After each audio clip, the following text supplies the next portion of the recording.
Penyelamatan korban penculikan anak, Bilqis, tidak hanya melibatkan pihak kepolisian, tetapi ada tangan lain yang bekerja dalam senyap.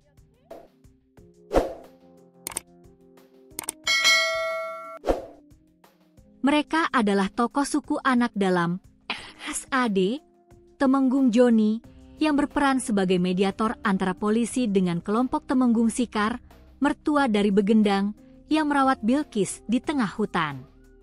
Selanjutnya, ada Temenggung Roni dan Nurul Anggraini Pratiwi. Nurul menjadi satu-satunya perempuan yang mencari dan menemukan Bilqis selama berjam-jam melintasi jalan berbatu dan berdebu yang dikurung kebun sawit hingga ke tengah hutan. Keempat orang ini menjadi ujung tombak penyelamatan Bilqis pada malam hari di tengah hutan.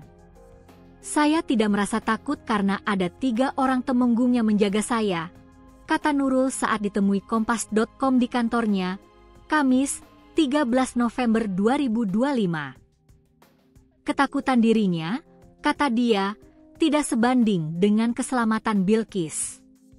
Itu yang menjadi fokus utamanya dalam misi penyelamatan. Ketika berjalan melintasi hutan menuju lokasi keberadaan Bilqis dan keluarga Begendang, ketiga Temenggung menjaganya dari semua sisi untuk melindungi Nurul dari mara bahaya. Mereka saat menjaga, hingga berjalan lambat, supaya saya tidak ketinggalan dan tetap dalam radius penjagaan mereka, kata perempuan lulusan Sekolah Tinggi Kesejahteraan Sosial, STKS, Bandung ini.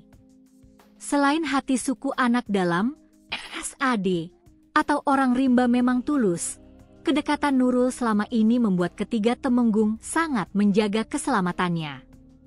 Sebelum akhirnya menjadi aparatur sipil negara, ASN, sejak Juni 2025, Nurul juga bekerja mendampingi orang rimba melalui program Keluarga Harapan, PKH, sejak 2018 hingga 2025. Tangan Nurul senantiasa terbuka untuk mengatasi persoalan orang rimba. Bagi dia ini tidak hanya tentang kerja, melainkan sudah menjiwai bekerja di tengah orang rimba. Kedekatan dengan orang rimba sudah menjadi warisan orang tuanya, Budi Frihaspati, yang telah menjadi aktivis kelompok peduli suku anak dalam, Kopsat.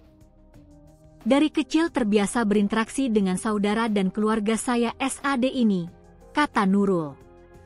Karena itu, saat diminta membantu untuk menyelamatkan Bilqis di orang rimba, ia langsung meninggalkan urusan di Bungo, kemudian meluncur ke lokasi. Selain Nurul, ada 2 rekannya dari Dinas Sosial Merangin, yakni Azrul Affandi dan Husnul Khotim. Lantaran Nurul berangkat dari Bungo, dia sendirian menerabas jalan berdebu dan berbatu dari Simpang Mentawak menuju kediaman Temenggung Sikar. Ia berangkat pas tengah hari mengendarai sepeda motor hingga sekitar pukul 14 WIB, tiba di rumah Temenggung Sikar.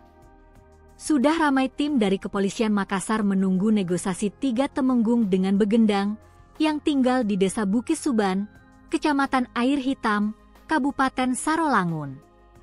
Tak berapa lama menunggu, ketiga Temenggung pun kembali dan membawa Nurul untuk menjemput Bilqis. Dari permukiman Temenggung Sikar, mereka berempat menempuh perjalanan selama lebih dari 2 jam. Matahari hampir terbenam saat mereka berangkat ke Bukit Suban. Rinai hujan menyertai perjalanan mereka.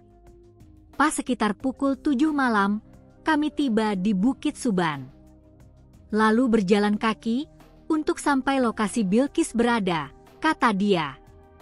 Sesampainya di Sudong atau rumah sederhana beratap terpal dengan lantai kayu gelondongan, Nurul menyaksikan Bilqis dan orang tua angkatnya menangis. Kami awalnya menunggu sampai anaknya diantar oleh Begendang. Cuma anaknya menangis, dia tidak mau lepas dari orang tua angkatnya, kata Nurul.